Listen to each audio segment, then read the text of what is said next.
Welcome to the 8th episode of Conversation with Authors at Book Bar. Today we have two very interesting, inspiring guests with us, Samir and Sauraj. Sauraj, correct? Sauraj. I won't really romanticize everything. They have written this book called as What's Your Everest. They are literally people who have been on top of the world and on the sofas of Book Bar now. And what we are going to unpack here is their whole journey, the way to Everest and everything in between. And I can't wait to ask you a couple of questions. But let's begin with talking about both of you. Y'all are from Pune. Y'all have met in Pune. Got your education in Symbiosis, right? Why don't we begin with how y'all met and how this whole thing came about, and then we'll go straight into the book. Okay. That's pretty much the first chapter of the book, so that's great. I have read it, but for our online audience and people here who have not, I think the book is constructed in a very beautiful way. It's how people meet. Fate has ideas for you. That's you right. would have something else, and then following your passion, going against the tide, facing challenges, and actually having the conviction to see that through is fantastic and very inspiring. So yeah. Thank you. Yeah, so to answer your question directly, as Samir said, it is the first chapter of the book, and I think it was really fate because we first met at college at our MBA institute, and the story really goes that on the very first day we were classmates, college mates, and hostel mates and roommates, right? So we were in the same room as well, right? So that's fate number one. We ended up meeting and chatting on the first day, and by the time we were closing the day, I had actually just come back from my mountaineering course back in the day in 2005, so 20 years back, and Samir was all excited to know about the details of climbing and the mountaineering course, and I was telling him about all that, and by the time we really finished the day, in a very casual manner, we both kind of said to each other, maybe MBA is okay, it's not for us, maybe one day we'll start our own adventure company. That was our first day conversation that we ever met, and then of course the idea was long forgotten about, right? MBA happened, education, exams, placements, you've been there, so you know how it is, but it was interesting how as to now when we look back, that closing statement for the day actually kind of became a reality. Right. Yeah. So you mentioned you did a mountaineering course before your MBA. That's so right. What was your schooling like? Did you always have this thing that I want to climb mountains, or I want to do some crazy high adrenaline things? I mean, somewhere you have to have that base, right? Did it all come from there? It did come from certain set of background, I would say, and it was an accident as well to some extent. Right. So I come from an army background. My father served in the army for about 39 years. Right. So of course, there was this spirit of outdoor and adventure which was inculcated in us from a very young age. Smaller places, cantonments, you don't have the likes of malls and McDonald's around. So the culture was different. But it was very limited, it wasn't to do with any longer treks or longer climbs, but the love for outdoors was there. And then just before my MBA, when I finished my graduation, my dad actually told me, listen, do you want to go for this mountaineering course? I think his idea behind the mountaineering course was that he didn't want me to sit at home in summer and spend money and while away time. So he's like, okay, I might as well send him away for a month to the mountains, not knowing that he's opening a can of worms, and I would probably then just take it so seriously that I would want to become a mountaineer. Dad, this is your fault. Yeah, that's your fault. But so when I went, of course, the first 3-4 days, I'll be honest, I struggled, because I didn't have a background to mountaineering really. So I just went, and a lot of these mountaineering institutes, 50% of them are for the soldiers, Correct, of the army, So they have a very strict regime in terms of discipline, in terms of you're literally taking that 20 kg backpack, or in the the army they call it the pittu, and you're running with it for 10 kilometers. And I'm like, it's supposed to be a summer vacation. Like, so I actually called up my dad and said, listen, I want to come back. Right. And he said, okay, give it another day or two. If it's not, if you don't like it, then you come back. But then of course, you make friends, continued with the journey. And then here we are, like 20 years later. Right, amazing. And same for you, like, or you got influenced by him during your... Well, a combination of the two. I think my family is also from the military. Dad was in the Navy. And so I think naturally during the summer vacations, we get a lot of exposure to the outdoors. So there are always like summer camps and adventure camps where you go trekking. And I remember the youngest exposure I had to the mountains was at the age of 11, where my parents just signed me up for an adventure trekking camp to Yamunotri, and typical Fauji style, run by instructors who come from the forces. You carry your sleeping bag, you have your food, your clothes, and you trek. And that was the exposure. And subsequently many years later, when we met up in college, this guy had gone for a mountaineering course. I had no such clue about it. And I think that also becomes very interesting, because very few people know that India actually has one of the best mountaineering institutes in the world, set up in 1961 by Jawaharlal Nehru. Darjeeling is one mountaineering institute. In Kashmir, there's another mountaineering institute. Even in Uttarkashi, the Nehru Institute of Mountaineering. These three mountaineering institutes have been there since the 60s. And there are people who actually come from abroad to apply to these institutes, and in today's day and age, there's a 2-year waiting period to get into this. Wow. And this is information 2-year waiting period, that's intense. Yeah. And this is information I didn't know, and he just done this mountaineering course. So first day of MBA, instead of discussing business, we're discussing mountains. Oh, lovely. So how interesting, both of you have had similar backgrounds, as if it was moving in parallel, and that's why we use the word fate. I think I think all of this has led to this conversation, which is beautiful. So MBA, did you all have to follow the typical, okay, graduation is done, now let's get a ticket to the corporate world, and that's why MBA. So I believe you all graduated from SIBM. SIMS, which is mostly another, right? Interesting.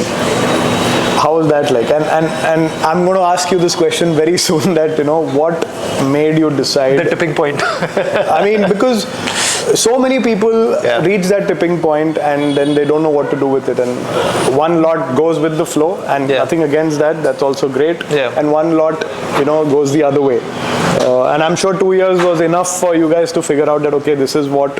And I've read in your chapter that both of y'all got placed. You all went. You were in Hyderabad. That's correct. And you were in Mumbai. That's the other way. And you all were actually in the whole corporate setup. And after tasting that part and getting your salaries and the checks every month, and then you all decided to, kind of go the other way. So just walk us through the whole MBA situation. Honestly, I think, we are conditioned to go through this process of school, graduation, masters, and then focusing on getting a job which gives you a good salary and a good position per se. And I think that's pretty much what we did as well. But after a couple of years of spending time, in fact, we were not like in any ordinary company. Sauraj was a Standard Chartered Bank, and I was at Infosys, and you would think that, we've got the title and we got the job. But it involved every day, if not every weekend, calling each other up and saying, hey man, my job sucks. No, my job sucks more. And it's funny because today that's considered as normal. Like you can't wait for the Friday to come. You can't wait for the weekend to come. And I think somewhere along the way, it literally reached a tipping point where Sauraj had a fantastic connection, and he gives me a call one day and he says, hey, you remember that thought of starting an adventure company? Do you want to try it? And I think one had reached a level of frustration where change was necessary for one's peace of mind, right? And I'm not saying that I'm endorsing everybody leave their corporate jobs and chase after their dreams as well, but there was no passion, you know, what we were doing. It was just going with the flow, going with emotions.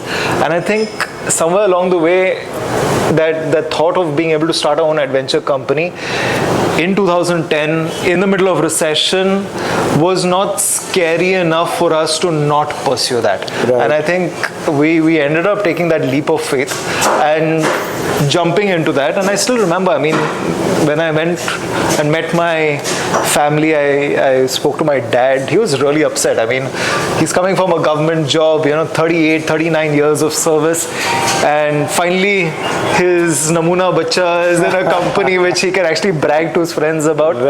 And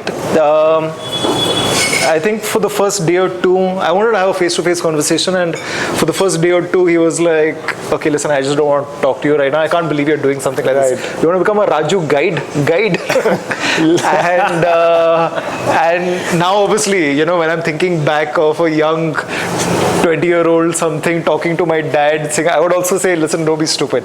But I think as all things happen, mothers always come and intervene. And you know, by day 3, she said, listen, what is the worst that can happen? You know, maybe in a year or two he fails, right? But he has the education, he has the job qualification as well. Maybe he will get a setback, but he can always join the corporate world again. And I think that became important to try making sure that they got on board with that. And that's how the process happened, at least for me. And obviously, Dad was like, that's Sauraj, he talked you into this. But having said that, I think the fact that I was not alone, you know, that we were trying to do this together, I think that was some sense of reassurance to them. So you had in the interim during your job gone to the base camp, right? And he couldn't. That's correct, yes. Right? And did that influence you? Like, did you have this in mind that, okay, I want to climb Mount Everest? Did it start with that question, or did it start with, you know what, I just want to climb mountains and trek and give a sense of, you know, community and get people together and, you know, do all of that? Or was it like sometimes you just want to be a cricketer and you want to play for India, for example, right? Was that the starting point, or did it evolve into the fact that, okay, you know what, now we are ready to do something like this? How was that like? So yes, I did go to Everest Base Camp in 2008, and that was honestly the trigger point because you know, I'd never been on a very major trek before, and when I did this one, it was really like an eye-opener.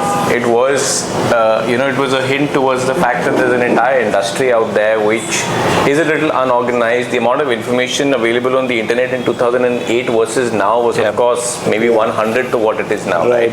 So that was definitely a trigger point. And to be honest, yeah, when I really did see Everest for the very first time in my life, I won't lie, the thought was that I want to go climb this mountain, you know, and I had absolutely no idea. I had no clue as to how do you even approach climbing a mountain which is so high, which is 8,000 meters high. Even though I had done my mountaineering course, you know, they just teach you the basics. You're a kid, you're all of 19, 20, you're just learning about, you're literally learning names of some mountains in India, and you know, there's so much to learn in terms of ice climbing and snow climbing and ropes and knots that, you know, bigger mountains don't really come into play when you're doing your basic mountaineering course. So when I saw Everest for the first time, I literally had this thought that, yeah, you know, what you said, I just want to play cricket, but I want to play for India one day. So that extreme.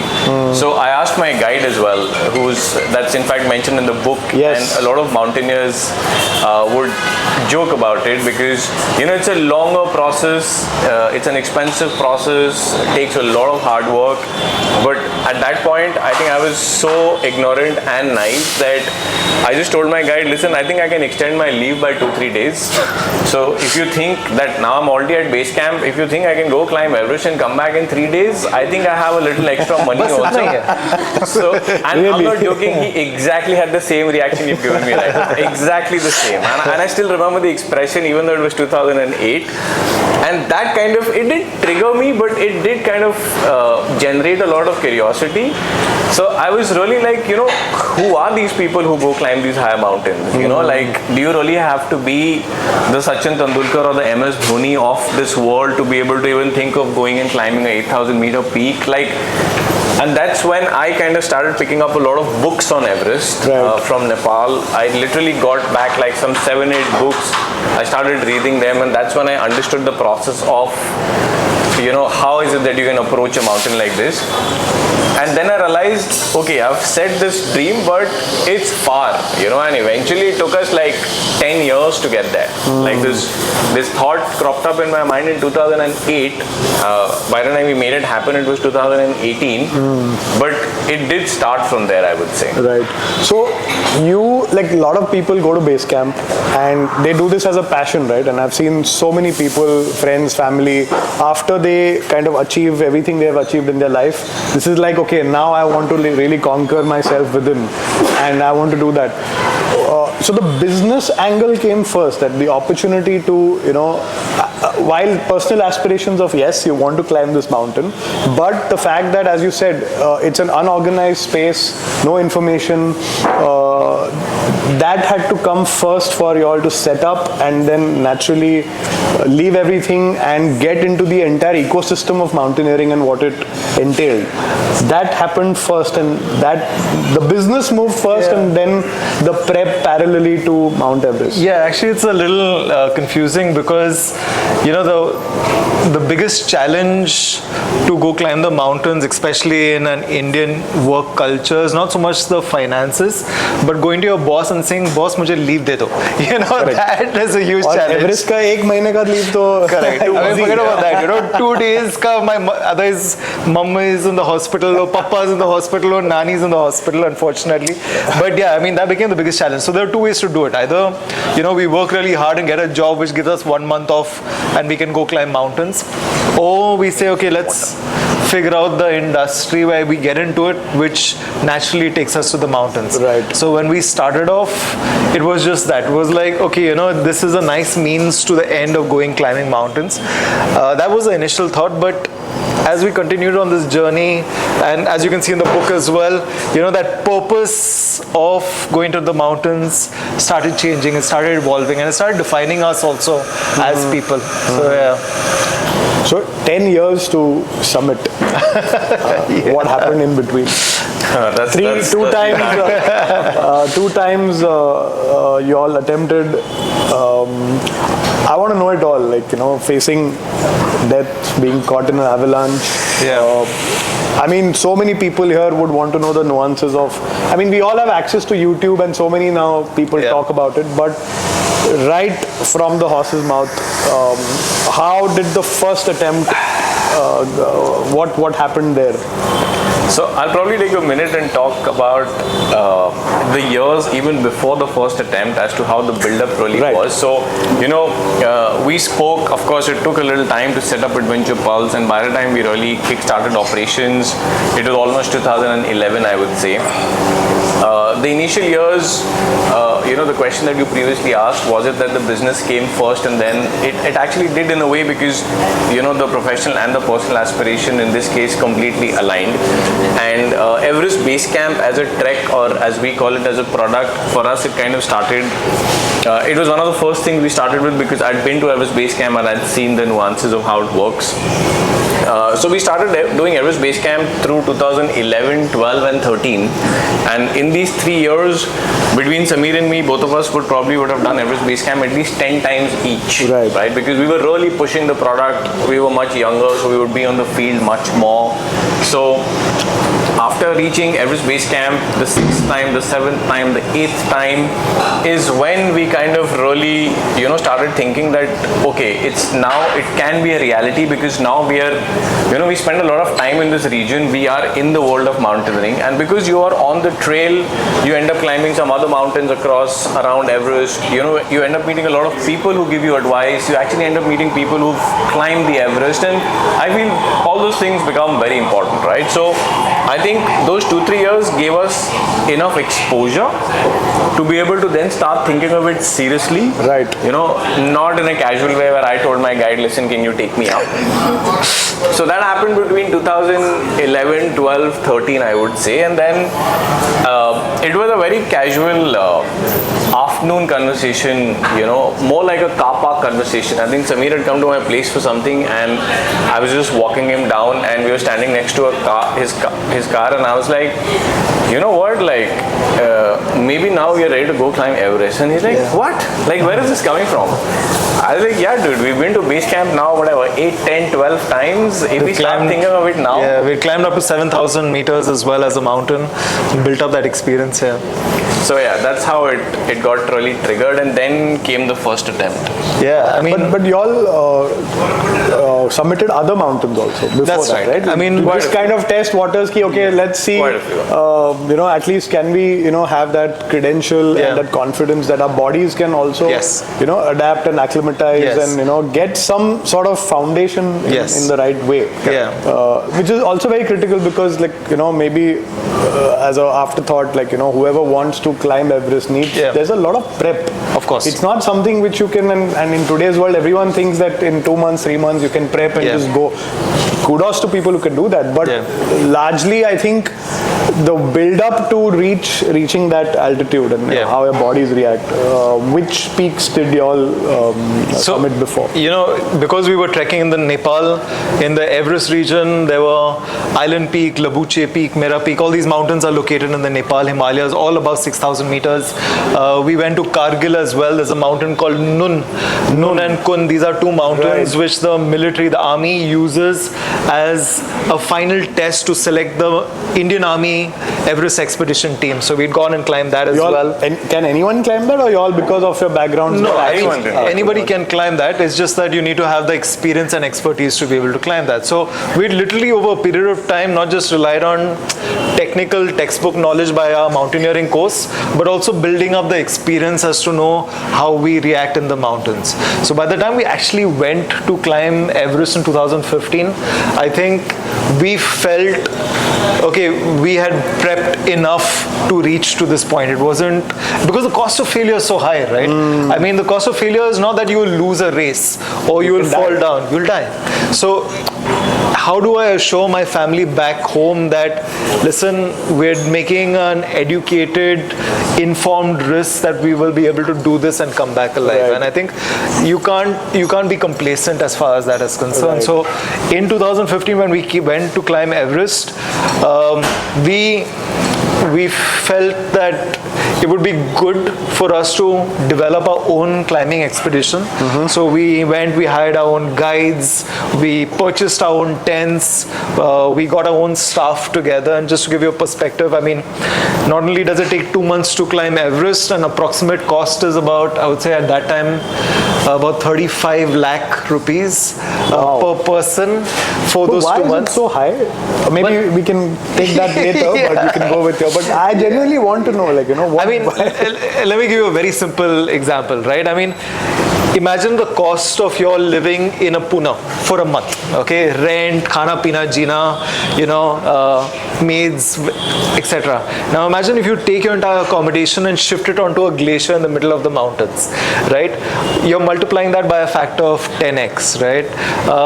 10 are more expensive. Getting food over there, there's no Swiggy or Big Basket delivery. Everything is coming there by yaks which are traveling 5, 6, 7 days. Every oxygen cylinder over there is about $500 because everything over there is at a premium. Even the air you breathe is. So it's premium because the cost of effort. Yes.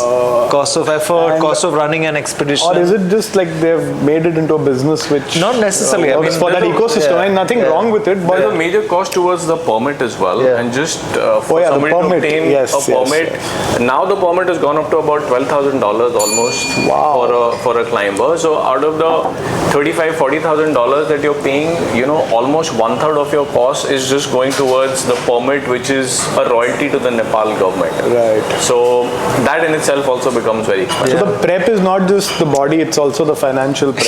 It is. It really is. Yeah. That is a very high cost.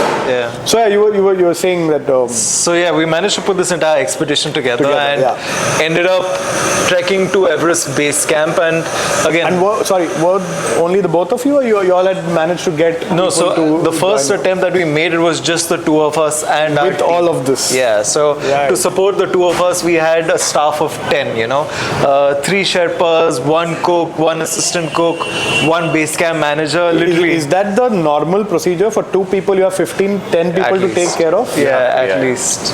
Yeah, wow. At least. So when a group of 10 goes, what is the squad like? What, 50 people? Not 50, but you still have 1 or 2 cooks. You'll have 4 or 5 helper boys.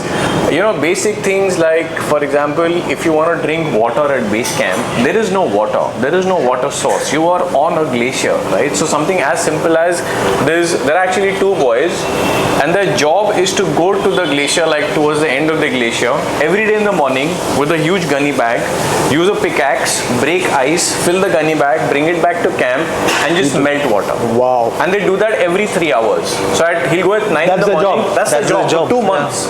He'll go at 12 in the afternoon, he'll go at 4 in the afternoon, he'll go at 6 in the evening to make sure that, for those 10 people, there's water for cooking, washing, drinking, cleaning, food, everything, right? Wow. So there's no water available anywhere. So the kind of resources you need to survive there, and it's not only you, your support team as well. They also have to survive with you. Correct. Do they also come all the way? No. They come till that one point, right? Yeah, some of them do, yes.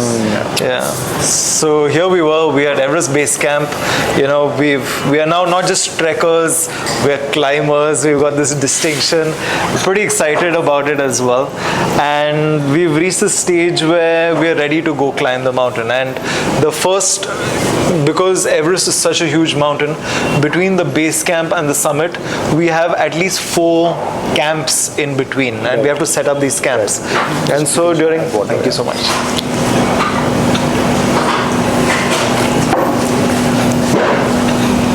Thank you. And during our very first camp, we were right at the beginning of the expedition, and we made our way through this huge structure called the Khumbu Icefall, which is basically the Everest glacier. And imagine huge blocks of ice the size of this room balanced on another block of ice the size of this room. I mean, it's literally a maze. So you have these ladders you have to cross, there are cracks which some are 12 feet deep, some are bottomless. You have these vertical walls that you have to climb, and it really becomes like this gigantic maze that you have to cross. And I think we finished crossing this. It took us about 8 or 9 hours to cross it. We reached Camp 1, but because the air is so thin, we just dumped our food and tents over there, and we decided to come back to base camp just to allow your body to recover. And we'd come back to base camp on the 22nd of April, and we were resting and recovering, and I still remembering looking at Sauraj, remember turning to Sauraj and saying that, hey, I mean, just reaching Camp 1, I'm getting exhausted. How the hell are we going to climb this entire mountain? But obviously, the fatigue passes away. And it happened to be the 25th of April when, unfortunately, that particular year there was this massive earthquake that took place in Nepal. I mean, it was huge. It was about 7.9 on the Richter scale. Literally in a matter of seconds, over 10,000 people lost their lives. 80,000 people lost their homes, and it just so happened that Sauraj and I were at Everest base camp, having spent 60 lakh, 70 lakh rupees attempting to climb Everest. I think, as you say, fate and all that, I think our timing was just in the wrong place at the wrong time. The 25th of April is actually... Did you all feel the earthquake? Yeah. How was that like? Or was that the first time you felt that, would we go back? Like, So there's a very sinking feeling which one gets. I'm sure you all must have got it several times on your climb up. Honestly, we didn't realize what happens. It's not like as if we had any forewarning of what was going to happen. In fact, 25th of April happened to be our rest day because we just climbed up and come back down. It also happens to be my wife's birthday on the 25th of April. So that morning was spent calling her up, wishing her, also apologizing for missing her birthday. Right. And in fact, the cook had organized a cake as well. And here we were saying at Everest Base Camp. Yeah. How did that go about? I mean, it was amazing. Wow, he literally crazy. made a cake in a Momo tin of sorts. Lovely. And so here we are on video call, and again, video call is expensive because it's through satellite. So that's also a cost. You have to have the infrastructure. $10,000 for 1 GB of data. Wow. But at least it's there. It's there. You have the facility of now. Hopefully, Starlink comes in. It's a different story. But right now, the costs are as much. Yeah. So here we were. I'm on a video call with her, and I'm like, hey, I'm sorry you're missing your birthday, but there's cake as well. And she's like, wait, you're missing my birthday and you're eating cake too. So it was like a double trouble of sorts. So here we were sitting actually in the dining tent, and this is pretty much where the entire team sits together, and we were watching a movie on Sauraj's laptop, a documentary, when suddenly we felt the ground shaking below our feet. And it wasn't like a light shake, it was massive shaking, and we've never experienced an earthquake before. So at first we were like really confused when one of the boys in our tent, the Nepali boys, shouted "Bhukam Bhukam Ayo," which is very similar to the Hindi word as well. And immediately we rushed out of the tent, because though we were not sitting in a building, we were literally standing at the foot of the biggest mountain in the world. And here we were looking up at Everest, and visibility was poor, and we can make out some things, happening on the mountain, when suddenly right behind us we hear the sound of an explosion, like a bomb going off. And when we turn around, that's when we realize that the mountain across from Everest, the earthquake had caused a massive piece of glacial ice to fall from the side and come crashing down. And when it hit the floor 1 kilometer lower, it actually exploded like a bomb. And when we turned around, we saw this huge wave, literally like a tsunami, rushing towards us. And as it rushed towards us, tens, people were just disappearing. And that's when we realized, oh my God, this is an avalanche and it's going to hit us. And I think at that moment, we panicked, we froze. There's nothing else to, sugar. You can't run. Yeah, and I think in that instant, the lead Sherpa that was with us, Tashi Sherpa, grabbed me by the collar and pulled me inside the tent. And luckily, he pulled me under the dining table, and that's when this thing hit. And it hit with so much force that it literally felt like as if somebody had punched me in the stomach. You can't breathe because there's snow and ice everywhere. It's going into your nose, it's going into your mouth. And I often kind of compare it to somebody holding you from the back of your head, trying to push you underwater. You're literally suffocating. And in those seconds, in those moments, the only thought you think is, oh God, I'm going to die. Right. I think this went on for about a minute, fortunately, not more than that. And that minute felt like eternity. And that shaking, that vibrating stopped, it eased out. And that's when Tashi asked us, are you okay? And I didn't even realize. I said, yeah, I'm okay. And we started digging ourselves out. And the moment we came out, fortunately we had only about a foot of snow on top of us. And when we came out, the entire landscape of tents, it was just destroyed. It looked like a scene from an air crash, in fact. And as we started pulling out the rubble and pulling people out, that's when I realized that there's no Sauraj. He was not with us. At that moment in time, I couldn't find him. And obviously in that situation, you're thinking, oh God, where is he? Yeah, and he was stuck somewhere else. Where were you? I'm here now. That's important. No, so when we, it was literally like, you look up, let's say Burj Khalifa, which is 130 floors, and you look up the building, and the entire building is just falling on you like this. Even if you run, you can't outrun the scale of that disaster. So I froze.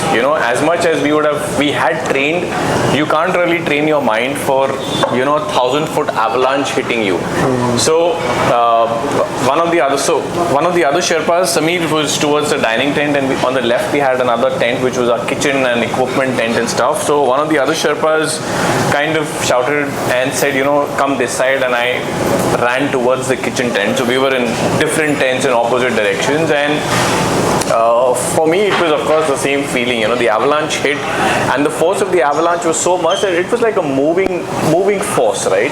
And it picked up everything that it could on its way, because the strength and the intensity was so high that it was picking up boulders this size, right?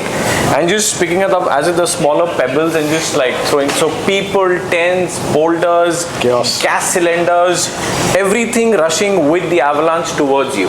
So I got into the kitchen tent, and both of us just ducked next to like a stone slab, not under it but just next to it. And then the same thing, the avalanche just hit us, I think for about 55-60 seconds, couldn't really breathe.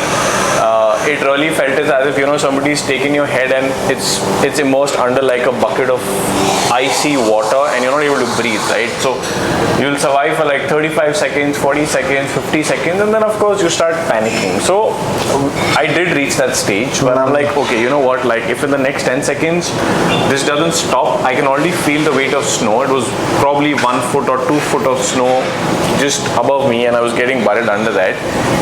And then luckily the avalanche stopped. It kind of, because it was a passing motion, it just passed and it literally crashed into this feature called the Kumbu Icefall, and it just exploded. So, but it stopped, right? So the same thing, just dug ourselves out, me and this one Sherpa, from about 2 feet of snow, and we were just completely drenched with covered in snow, like literally it was like a snowman gets up. But all your gear gone. Quite a bit of it, Everything was destroyed, right? The entire Everest base camp was destroyed in a way as if there's a little nuclear bomb that's gone off. There were, after the scene, when I like recovered from that, I also realized that I'm without my shoes, because when we ran out of the dining tent in that panic, the dining tent has a small little heater, so we were all very comfortable because it was the rest day, so I was wearing my thick socks and I had taken my shoes off, and we all were like watching a movie. So when this panic of the earthquake was triggered, the idea was just to run, right, to kind of save yourself. So obviously I started feeling a little bit of a frostbite feeling in my feet, but then the first thing we did was we took stock of our team. Luckily everybody in our team was safe, except there was one minor injury to our base camp manager. But in the hours to come, we realized that there are about 23 or 24 people who have lost their lives. The same area? Yeah, like 100 meters away, 50 meters not even away, like 10 feet away. So, because Everest Base Camp, it's a small place, right? It's one glacier. Of course, you may have tents which are 350 meters away. You may have tents which are even 400 meters away. Your camp is here. There's another German camp, a Japanese camp, an English camp somewhere else. So, we just realized that how lucky have we been, because there were friends we lost in the avalanche, right? Luckily within our team, people were safe. But how much ever you prepare for an expedition like Everest, and you know that you're going to come close to death, for example, how different is it when you actually experience? Does one actually get prepared for something like this? I mean, it's all there in theory, right? And you all would have accepted that. Was there any conversation before that, we're trying something which can fail, and as you said, there is no coming back then. Mentally, you all know this fact, but when you're living it, can you be prepared for something like this? Not really. In fact, when we've met other mountaineers, they've not asked us so much about our experience on the mountain, because they've experienced that. They're like, you were part of that avalanche, weren't you? Tell us about that experience. Because it was, obviously later on we realized that it was one of the worst disasters, not just in the country of Nepal, but even in the mountaineering fraternity in the history. It's one of those landmark disasters that that people talk about, write about, and share the experiences about it I as think well. you all were the chosen ones to survive an avalanche like this and talk about it in first hand, right? Yeah, true, absolutely. So no gear, nothing. How did you get back? Honestly, I think it was thanks to Simple question. Tashi Sherpa, with his leadership. He didn't let us sit idle, even though we were in a state of shock. He got us to wear all our mountaineering gear, whatever we could find, and just keep moving and literally go into the glacier. We started walking around 50 meters, 100 meters, and starting to collect our gear and bring it back. And because we were at one end of the glacier, we were very fortunate. We probably lost like some 30-40% of our gear. There were other teams that lost everything, and I think that put us in a very great, safe position to be, because subsequently it just so happened that there was an Indian Army expedition. We walked up to them. We knew the expedition leader, Major Jamwal, and we asked him. We said, "Sir, what do we do now? I mean, we're here to climb Everest. We saved so much of money. Can we continue?" He told us. He said, "I'm sorry, but in all the years of me climbing," and he's climbed Everest 4 times. He said, "In all the years of climbing, this is the worst disaster I've ever seen. If your guys are okay, go down." And we asked him. I said, "Okay, sir, but what are you going to do?" And I think the answer he gave was priceless. He said, "Hum to fauj hai, we are the army. We will stay back and help." And I think that moment, that statement kind of flipped a switch in us, because we realized that if they can stay back and help, maybe we can do something as well. And that's actually what happened. The purpose of climbing the mountain changed. It didn't become about reaching the mountain or running back home for safety. It became, okay, listen, we are fine, we are fit. Maybe if we stay back, we can try helping in whatever little way. I mean, we're not doctors, but in a place like Everest Base Camp, where temperatures are minus 30, 35 degrees, a hot cup of water, warm jacket, that definitely can make a difference between safety and survival. So that was your first attempt? That was the first attempt, yeah. I'm sure that would have left a big void, so to speak. Like, you all were gearing up for this moment, invested so much money. Yeah. Well, nature had other plans. Yeah.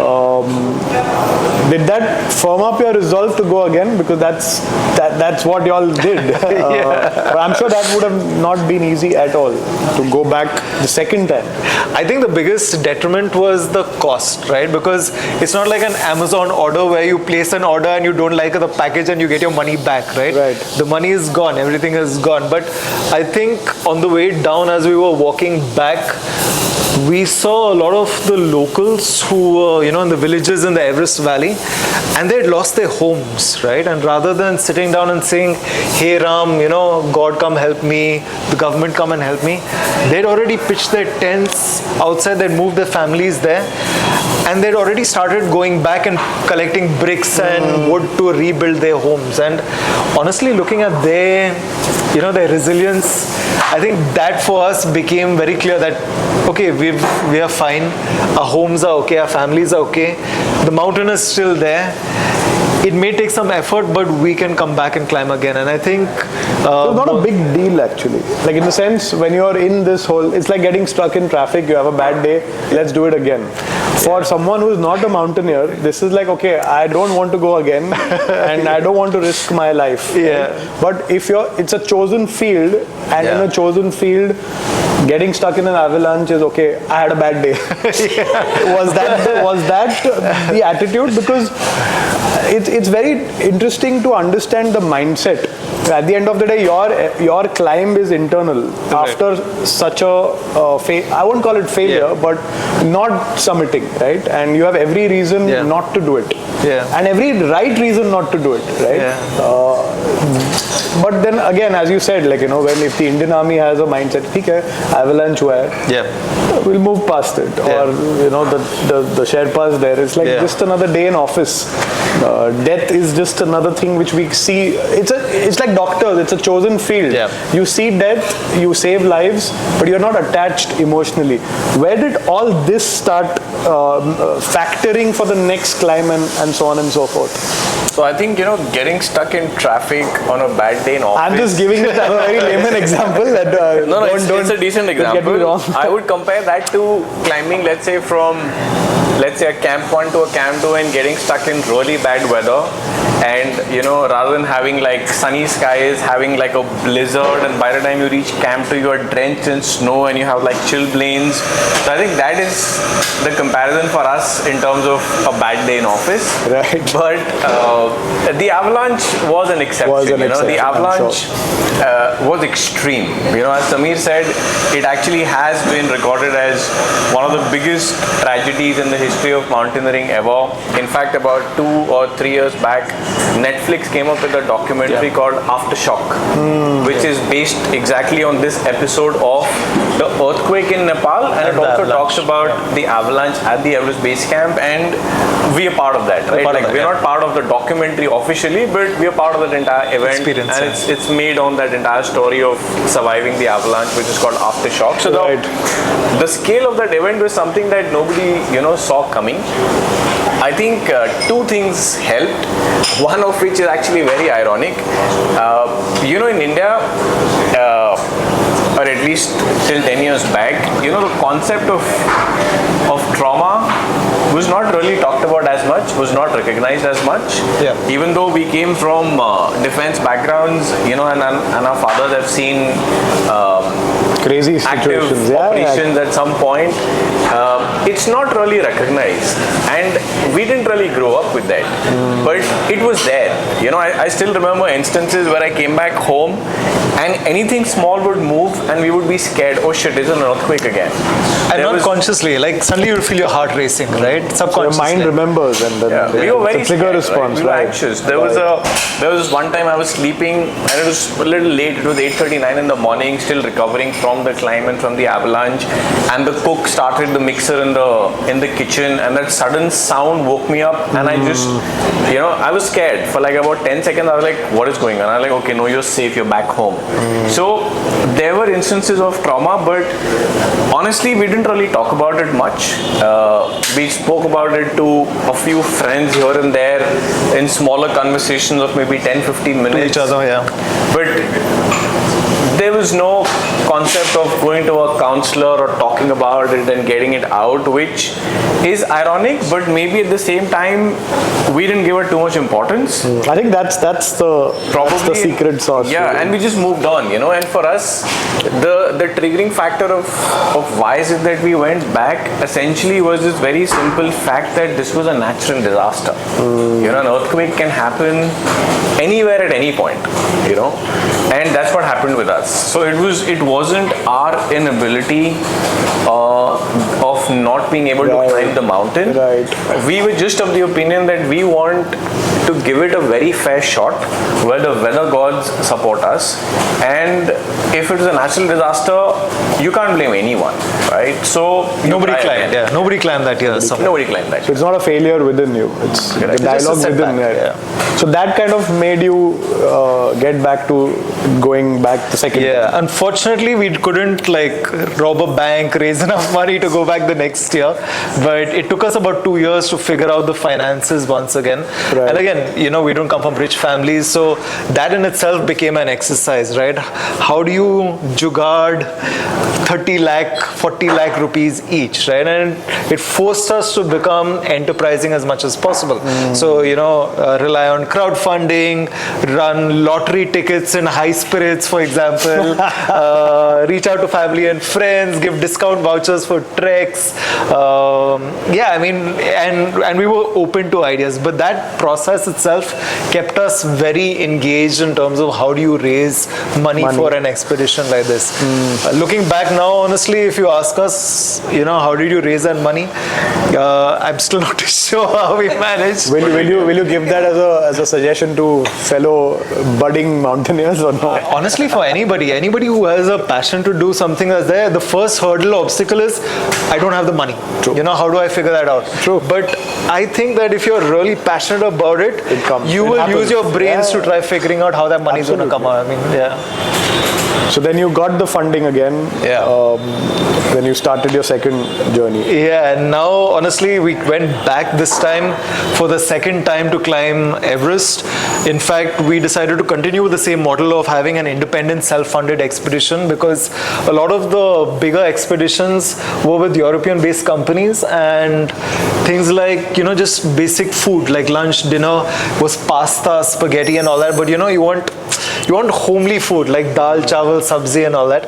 And the second expedition, we actually had one of our friends who trekked with us to Everest Base Camp, right, who decided to join us. And we were like, listen, we are not experts, we failed the first time. And he was like, listen, the way you guys conducted yourself the first time, I trust you. And so I don't know whether it was great that we had one more person with us, or it was more responsibility, because now it was not just looking out for each other, but also the third guy as well. And in 2017, we are back at Everest Base Camp, attempting to climb the mountain again. The second time. The second time, And yeah. this is where you came almost close to summit and you had to come back. That's right, yeah. Why? Well, you know, we this time 25th of April came and went. No the call earthquake. happen? No earthquake. The call happened again. I missed her. I missed Karishma's birthday again. You think after going through an earthquake, he realized that he shouldn't miss Yeah, and this time we set up Camp 1, Camp 2, Camp 3, and I think the 13th of May is when our base camp manager Ghansham, and it's the same team, okay, it's the same Sherpas, it's the same base camp manager Ghansham, it's the same cook Bhimdai, and the entire team is back together again after 2 years, which is fantastic. And Ghansham comes up to us and he looks at the weather reports and he says, you know, Sam Dai, Sauraj Dai, the weather reports are looking good. The winds at 8,000 meters, which is now referred to as the death zone, because it's a very dangerous place to be. He says the winds over there at about 10, 12 kilometers per hour. You know, the 18th of May is the perfect day for you to reach the summit. You should leave tomorrow morning. Lovely. And obviously, you know, we are back here again. It's been 2 years. The team is excited. And we slowly start making our way up the mountain, reach Camp 1, Camp 2, Camp 3. And just when we reach 8,000 meters, the weather prediction, which was supposed to be a lovely 10 kilometers per hour, suddenly is 150 kilometers per hour. 150?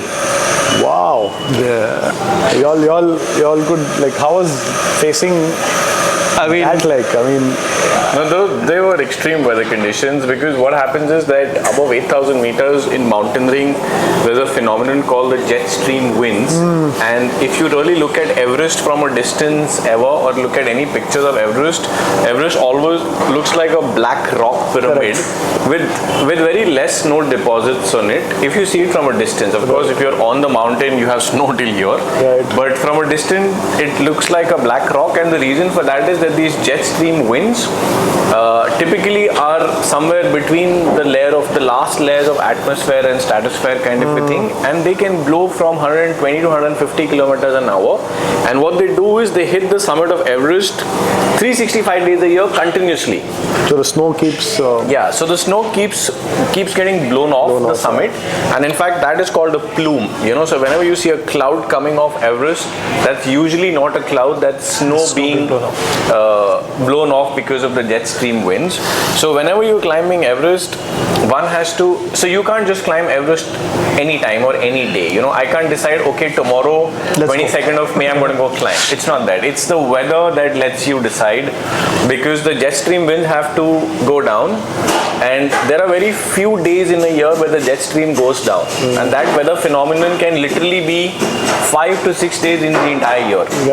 So you have to wait for the right weather window. So for us, that's exactly what happened. You know, when we looked at the weather pattern on the 13th of May, it told us that between the 17th and the 18th of May, the jet streams are down. So there is a climbing window between those 2 days. So we timed it accordingly. But of course, when we reached, it's the weather, right? You can't do anything. It can change at any point. So with 150 kilometer winds, the normal temperature on Everest, which probably would be about minus 35, minus 40 degrees, would feel like minus 50, minus 55 because there's something called as a wind chill factor. You know, I still remember a small regular tent. It took 6 of us to like pitch one tent at Camp 4 at 8,000 meters with those winds because we were not even able to hold the tent. That. You know, it was just, the winds were so strong. So 3 of us decided to go inside the tent and like put our weight on the ground sheet so that the other 3 can actually pitch the tent from outside. And I think Sam got stuck outside. I took the more comfortable job of getting inside. I'm like, okay, now pitch it for me. It's like 150 kilometers, minus 50 outside. I think by the time these guys came inside, they couldn't feel their fingers, right? Because it was minus 55 with those kind of winds. And 6 of us then were, so the idea was to pitch 2 tents at Camp 4 and then wait it out. But the winds were so much that there was no way we could pitch another tent. So 6 of us got into this one small tent and then we just waited out, right? Like, because the weather predictions were such that by about 5 or 6 in the evening, the winds will go down. And what happens is that whenever you are approaching any higher mountains, you're usually climbing through the night. Right. So our summit attempt was supposed to start by about 8:39 in the evening. And this was only about 3 in the afternoon. So, you know, we had hope. We were like, there's a weather prediction. This will subside. It will die down. And it's something you've heard of. Okay, Right. when you reach Camp 4, the winds are there, but eventually, you know, through the night, they will come down. So we started waiting and we started preparing for the summit. But then the winds didn't die down. By about 8 in the night, we started getting a little jittery that, you know, okay, now we have to leave in the next half an hour to 1 hour.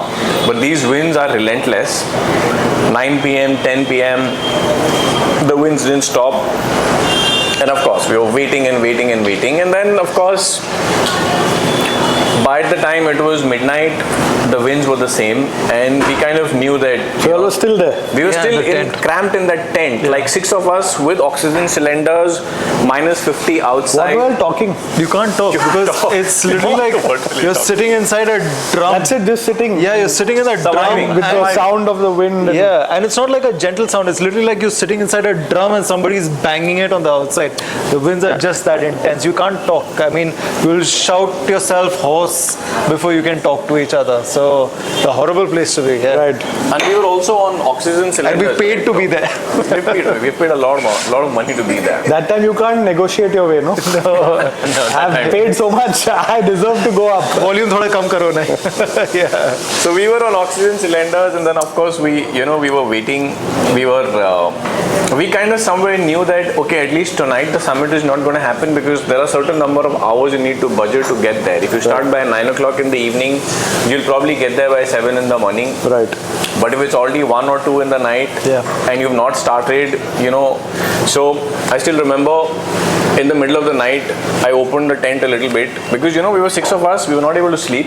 We were on oxygen, and that's also very stressful because you have to keep monitoring your oxygen, because if your oxygen bottle finishes at some point, there's a concept of high altitude cerebral edema wherein you will just fall off to sleep, not realizing what's happening, and you will never get up, right? So every 30 minutes we would like kick each other, nudge each other, saying literally the words were, dude, are you alive?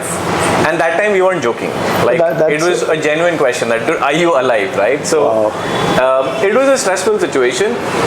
We saw one team moving up towards the mountain at about 1 in the morning, and then suddenly both of us turned to our Sherpa and said, listen, there's one team which is going.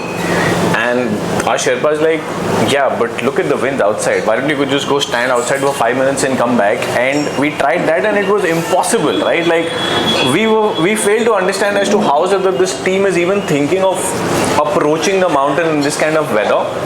Because it'll take you all of 2 hours to have completely frostbitten fingers and toes. And we could see this team, and then we guessed that it's the Chinese team, and they've reached this feature called the balcony, which is, I would say, about 35-40% of the way. Right. And that's also a feature where you actually change your oxygen cylinder and you get a fresh one. For the last leg. For the last leg. And these guys weren't moving for a long time. And then an hour later, we saw them coming back. So by about 4 or 5 in the morning, they were back, and the only thing we could hear at that point was screams. People were crying and shouting, and then our Sherpa, I think, knew their Sherpa, so he went to their camp to kind of check, and people were frostbitten. Somebody had lost their entire skin here because of the wind force. So it was a wrong decision. There were injuries in that team. Luckily, everybody made it alive, but it wasn't the best thing. But coming back to us, we waited the entire night, and now it was about 6 in the morning, and we knew that something is not right. So we're all just waiting, and then somebody has to take a decision. So our lead Sherpa at that point, even though all of us were expecting him to say it, but we were hoping that he will not say it. But then he said what he had to, and he said, listen, if you guys have to survive or live, we need to go down. And at least for me personally, I was like, no, this can't be real. Like, this is not happening. Not again. This is no way that we're gonna go down. And then of course started a series of discussions and arguments in that environment of the cold and the wind and the oxygen, which wasn't the most pleasant, I would say, because we were 6 of us in one tent, and all 6 of us had like different opinions. Mine was very clear that, listen, there's no way we're going back. Like, we need to figure out a solution to this. Samir had different thoughts. For us, actually, that was the biggest challenge when writing the book. How do you capture that situation? How do you capture those emotions? Who is the more emotional and who is the more logical? Or now, are you guys thinking the same also? Since y'all have... You mean now are we thinking the same in 2017? At that time, who was more emotional and who was more logical? And does... I was the emotional. Oh, you managed to call her at that point? We actually did. Did that factor in? We have a satellite call. We called her, but did it factor into the decision making? No. Did it factor into the stress that she faced? Yes. Right. Because what I thought I said to her and what she narrated, the conversation being about two very different things, right? And of course, as I said, being able to capture that in word, to be able to convey it to somebody who's reading that experience, who's not been there on that mountain and seen that situation, that for us was the really challenging part. Right now I still feel it's being stuck in traffic. But I know this question would have been asked, and it's mentioned there somewhere in your book also, like, the decision making, does it come from a sense of pride, ego, or does it come from a sense of practicality, and I need to survive and I need to be alive? Because second time, almost close, having discussions, a possibility of waiting it out, and then deciding not to go ahead and go back all the way when you've crowdsourced your money. There's been 2 years of prep. This whole thing internally, like, okay, second time, now what will people say? Second time, we've not made it. Are we those people who almost make it and then never get the icing? Literally. True. Right? What happened there? So I think I was thinking emotionally, not logically. I'll be honest. You wanted to be like... I wanted to go climb, and I was very clear that there's no way that we can go back. We had spent almost 58 days on the mountain in 2018. An average expedition on Everest can last up to 2 months. If for some of you who don't know, it's about 60 to 65 days is what you need to budget for to climb Everest. So it's a long period of time. Wow. And in 2017, we'd already spent about 57, 58 days, and we were sitting at a situation where Everest was all of 850 meters away. So in terms of time, after spending 58 days, it was only 12 hours away, right? So it wasn't feeling real that we have to turn back from here. But I think, you go through these classic emotions, and the first one is denial in a stressful situation that this can't be true. So I think for me, denial was longer. I think for him, acceptance was probably sooner. So it was a combination. He knew there would be a third time. No. That's the opposite, actually. That is the opposite. I think somewhere someone told you in your ears that, hey, listen, there's going to be a third time. I think that's important, right? The decision-making process which you asked about. I think that's the beauty of mountaineering, cricket also, is that Split second. it has to be the team. You have to be able to make sure that the team is there, because it's not that one person who's standing on the top of, even though you see the picture that one person standing on top of the mountain, the fact is there's always somebody behind the lens taking that picture, or there's always a team below you that is supporting you and making it happen. Right. And I think that's something that over the years we've come to realize, that any decision we take, usually, even if we have counterpoints on that, right, it's important to be able to have that, that catch ball where you're sounding each other off to look at both perspectives. Otherwise, sometimes you just get tunnel vision. And at that moment, he was thinking, I need to get to the summit, and I was thinking, hey man, I need to get him down safe. We need to get us safe because our families depend Did upon you all it. fight there? Of course. Actual argument. Yeah. Actual argument, yeah. There were cuss words, there were unpleasant arguments, and I was of the opinion that we should think of alternatives, which was essentially trying to see what the weather is looking like the next day. Is there a way that we can buy oxygen off another team, let's say from Camp 2, and get it up? So I was trying to think of solutions. Theoretically, they could have been logical solutions, but when you're on a mountain like that, those things may not be the most practical. So all those things did go in place, but then eventually, I think after about the first 15-20 minutes, the third climber we had with us that we'd mentioned to you, this friend of ours, Vikas, who had trusted us and had come with us, he also said that, listen, I also feel that we should go down. Right? Samir was also of similar opinion, so were the Sherpas. So then after about 20 minutes, 30 minutes, I realized that We were voted out. I am voted out, right? It's me versus 5. And somewhere I knew that these guys are right. Like, it's not going to happen. So you have to accept this. And So the acceptance came. It took some time, grudgingly. In fact, in the book, there is this point wherein when we take this decision to come down, Samir has also written that for him, it wasn't so much about not getting to the summit. He wasn't as upset about it as much. He was scared and anxious as to how is it that he will get me off the mountain, because he was quite sure that I'm not going to leave Camp 4.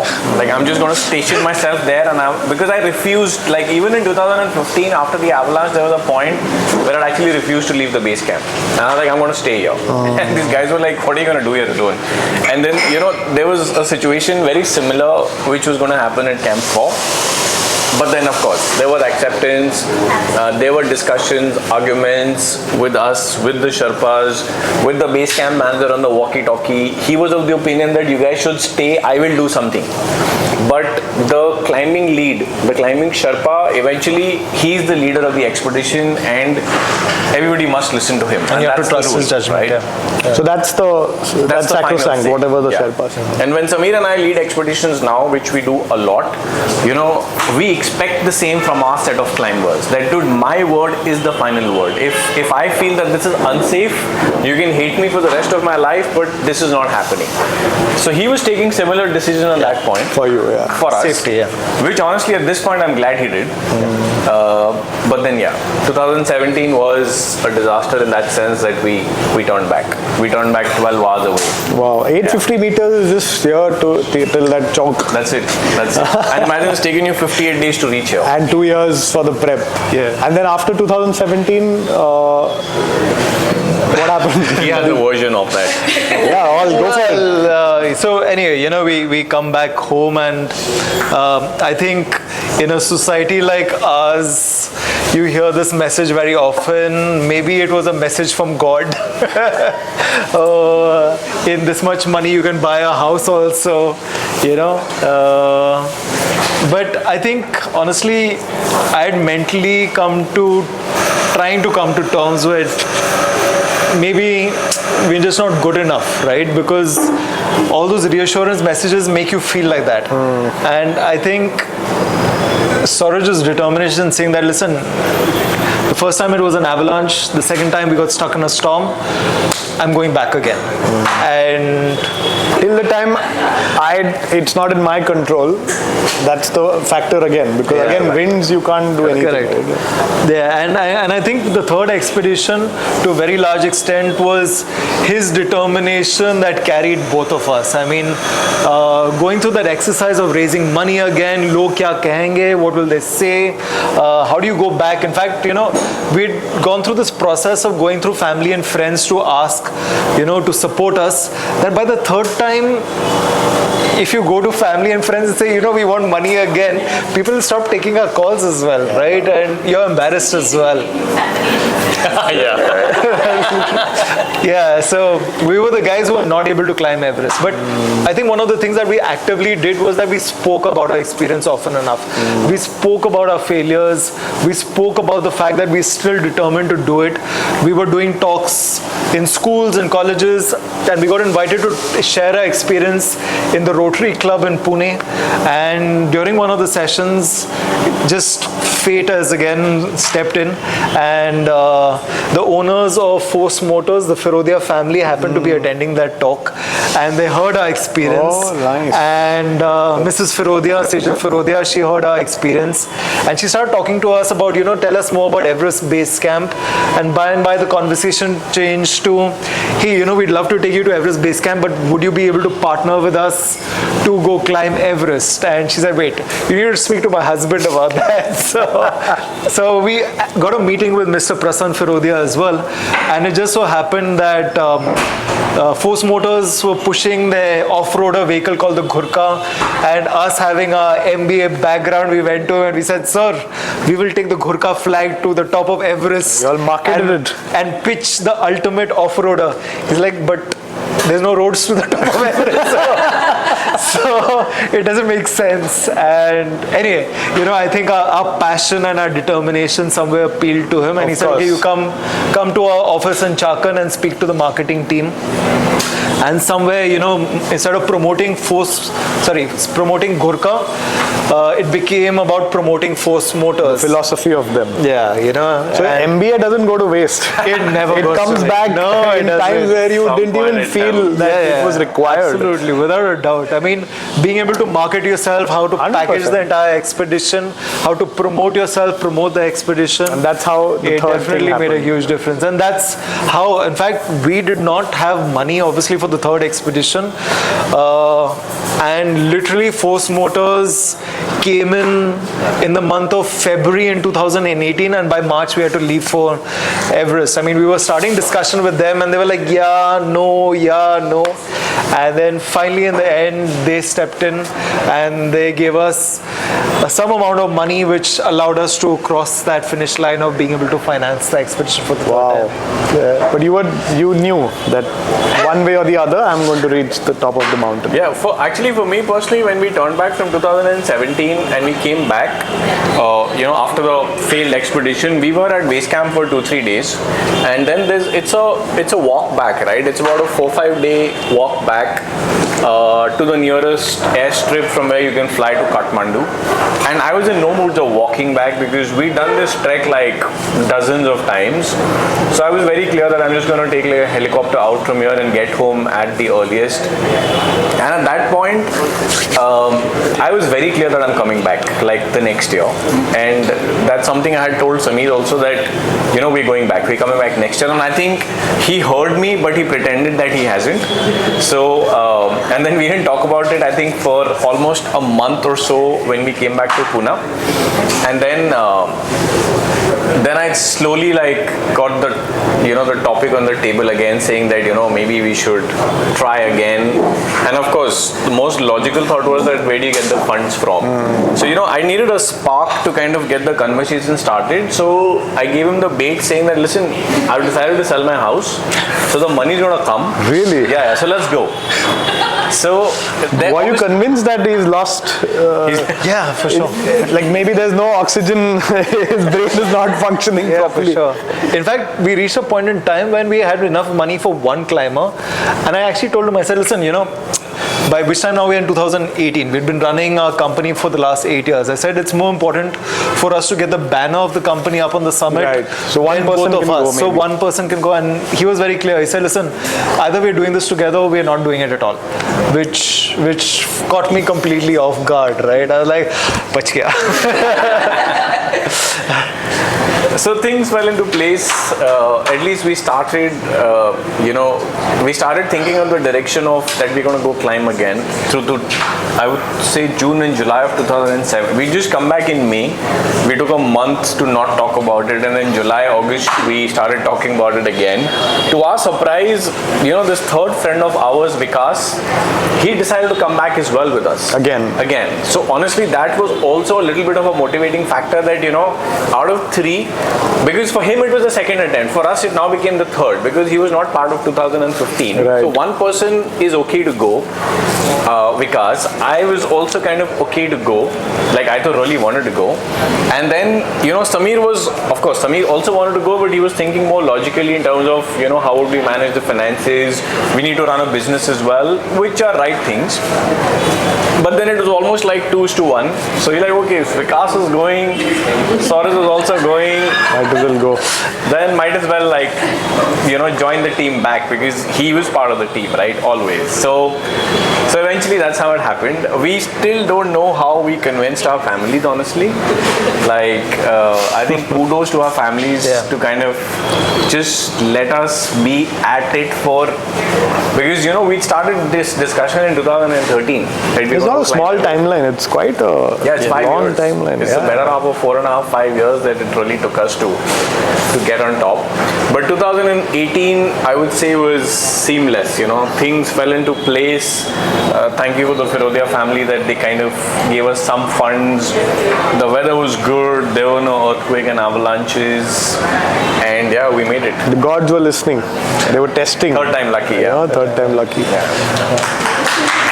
That deserves more than a round of applause. So, when you reached the dead zone for the third time, did you feel that, I hope this is not jinxed? Yeah, because then you start playing in your mind and you start putting up scenarios in your head that the sun is maybe too sharp or there's going to be something which is going to jinx it. That last maybe 500 meters where you're actually just almost going to reach. What was or did you even have any thoughts, or were you okay, I just want to get up now and click a picture maybe? I think you hit the nail on the head. I still remember this moment, and I've described it in the book as well. So when you're approaching the summit of Everest, there's this point called the South Summit, which is actually the highest point before you actually reach the true summit. And you stand over there, and there's this very classic picture, which is now very famous, where there's a line of climbers on a very narrow ridge, and there's a drop on either side, and you see the summit over there. Fortunately, when we climbed, that picture was taken in 2019, which became very famous with 200 climbers. Exactly a year before that, Sauraj and I were on that spot, and we had 10 climbers in front of us. And 18 was great, the weather was great, but just when we hit that point, the wind started, and immediately we're like, oh no, not again. You're 200 meters now away, and now you know that anything can happen, right? I think both our houses will have to be sold again. And so we push on, and we are climbing, and we are on the ridge, and we somehow make it over this section called the Hillary Step, which is like this vertical section of rock which you climb, and now you can see the summit. And Sauraj is ahead of me, and he's approaching the summit, and just before he hits the summit, he falls to his knees. And at that moment, I'm thinking, oh God, what happened? Did something just happen? And by the time I have enough energy to catch up to him, I realize he's just so overcome with emotion that he's just kneeling right before the summit. And that's when it finally hits me that, hey, we've actually reached. Fantastic. And I think the amazing thing was we ended up spending 1 hour on the top of the world, and we have no idea how that time went by. But I still remember looking at my watch, and he was still in the mood of celebrating, and I was like, listen, we need to go. And he's like, no, we just got here. And I'm like, no, listen, we're only halfway there. We'll have some tea, we'll have some conversation. Just very casually. So I literally was like, okay, no, listen, we've been here for an hour. We need to go down because we're still at 50% there, you know, there's no finish line now, we have to get back home safely. And that's when it occurred to him, and he's like, okay, let's go. And the climb back is also as important as the climb up, or it's fairly easier? And because no one talks about that journey, everyone talks about the climb. Because the climb down, in fact, I would say is as important or even more important. Like, surprisingly, if you look at any statistics on any 8,000 meter peaks, and especially Everest, most of the casualties where people actually lose their lives coming down happens only on the way down.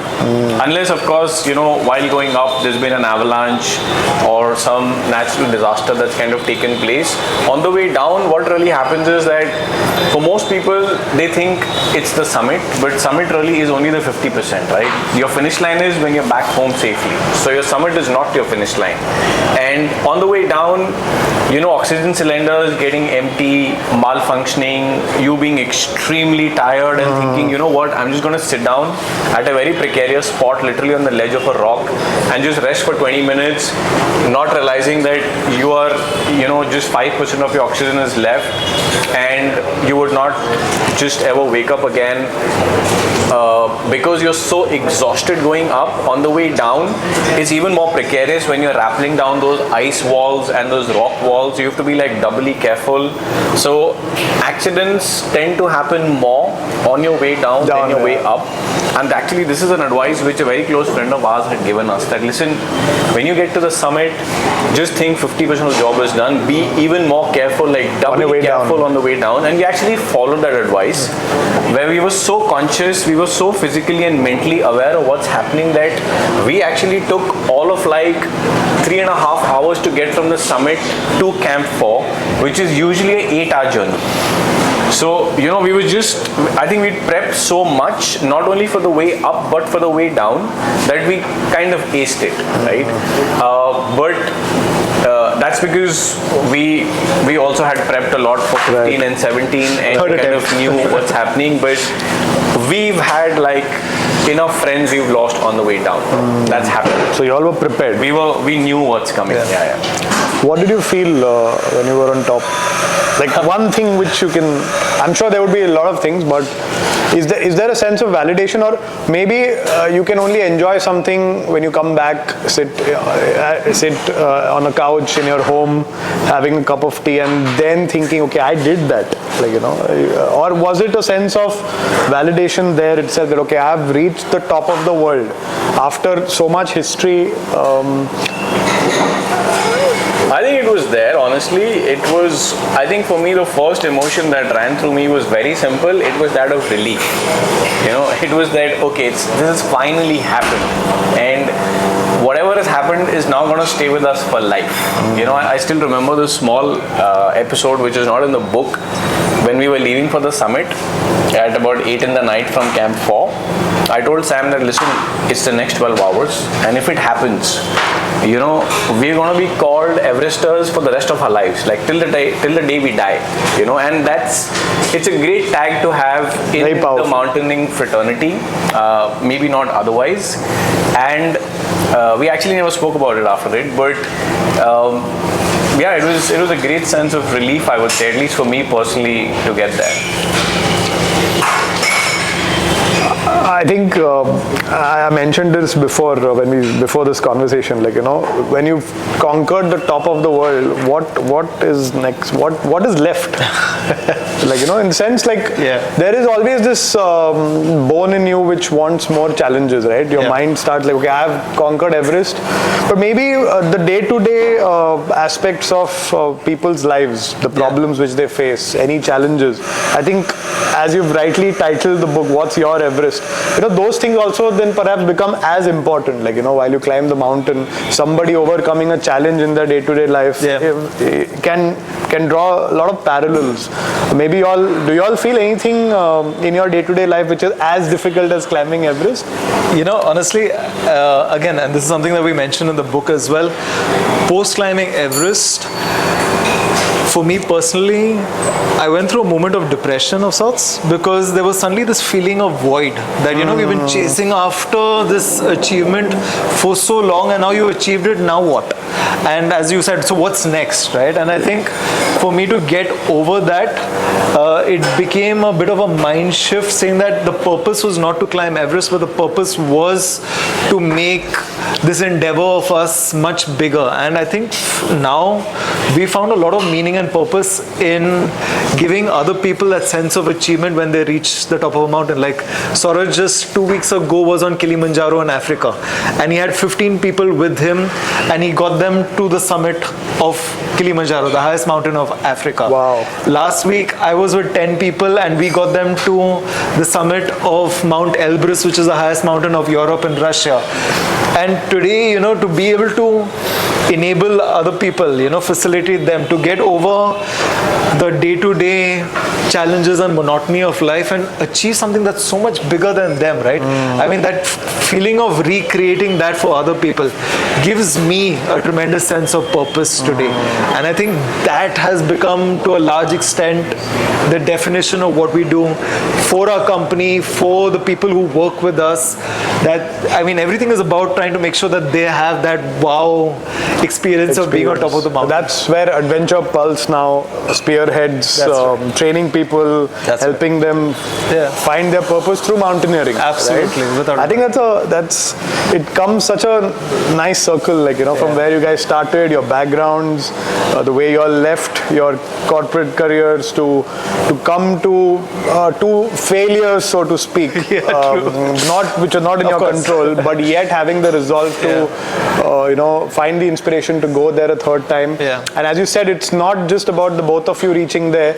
All of this happened so that conversations like these happen, a book like this comes out, somebody reads it, somebody gets inspired by it. They may not climb a mountain, but they may cross the road from one point to the other, which is very important for that person at that juncture of their life. Correct. I think fantastic. I am speechless, to be very honest. I'm trying to find a nice conclusion as an analysis, but I'm not going to do that. I think what people can do is just read the book. It's available on Amazon. Yes. And it will be at Book Bar. It's in all the other stores. Any questions? I think we'll just keep it very honest and open. And if anyone has any questions. Sorry? Would you do it again? Yes, absolutely. If you pay me to do it, for sure. I don't think we have enough finances. We're still recovering from the last 3 expeditions. But I think that's the best part about it. It has evolved, sharing our stories, sharing our experiences, and experience is exactly that, like learning from your mistakes. That today's day and age, we have at least 3 people who are attempting to climb Everest in April, who are speaking to us, who we're helping, and there's a very good possibility we'll be back on Everest in April of 2026 as well. Is Mount Everest Instagrammable? Not as much. Or at that, no, because a lot of people, when you come to these mountains, the first thing is you want to document it. And somebody asked this question, I think Rushad, I don't know if he's here, who took all those pictures? Well, we did. But then there's a picture 500, maybe 100 meters from where you're all standing. Did you all plan that, or how did that happen? No, at that point we didn't plan it, but our Sherpas were helping us as well. There were always people around. When you're going for the summit post, you have Sherpas with you to support you. They're really the true heroes of the mountains. You can't really climb without them. So we were 3 climbers and we were 3 Sherpas. So we were clicking them, they were clicking us. Once or twice it just so happened that there were teams of friends that we knew, so they clicked. But while back in 2018, we didn't really have a media strategy, so to say. We just wanted to take as many pictures as possible. There were no camera angles or we'll shoot it this way. There was nothing of that sort. Now it's very much a part of the package. It is, but that time documenting, and rightly so. I think everyone needs to know how their journey, and not maybe for others, but even to look at themselves again. That to remind yourself again that I was there at that time in my life. Yeah, absolutely. I think it's a great thing. Yeah. So in fact, to answer your question as well, we have this lady who's been training. She's trying to be the oldest woman from India to climb Everest at the age of 58, and we've been training her for the last 3 years, and we have a couple of more climbers. So now our company Adventure Pulse is also into running expeditions on Everest. So Samir and I both have been back on Everest almost up to Camp 2, even Camp 3 with our clients, so to say, to train them on the mountain. In fact, this lady did attempt this year, and she also reached Camp 4, and she had to turn back because of bad weather. So it was a repeat of what happened with us in 2017 is what happened to her this year. So next year she's going to go back again. That way she's very strong and determined. So for us now, it's rather than we going back, it's about getting people to the top and helping them with our advice and expertise. You had asked me this question, how long is our podcast going to be? It's 1.5 hours. I could go on talking for another 2 hours and get more into the nuances, but I think we can do that offline. Absolutely. Pleasure having both of you. Thank you. Come to Book Bar, share your story. Wonderful book. I hope we have another version, a more detailed one, maybe another documentary on one of the OTT channels. We would really like to have a more in-depth version of your experience, and gladly someone or the other will reach out to Adventure Pulse and if not Mount Everest, some mountain to climb. Absolutely. Right? And thank you so much, and that concludes our episode 8. Thank you so very much. Thank you.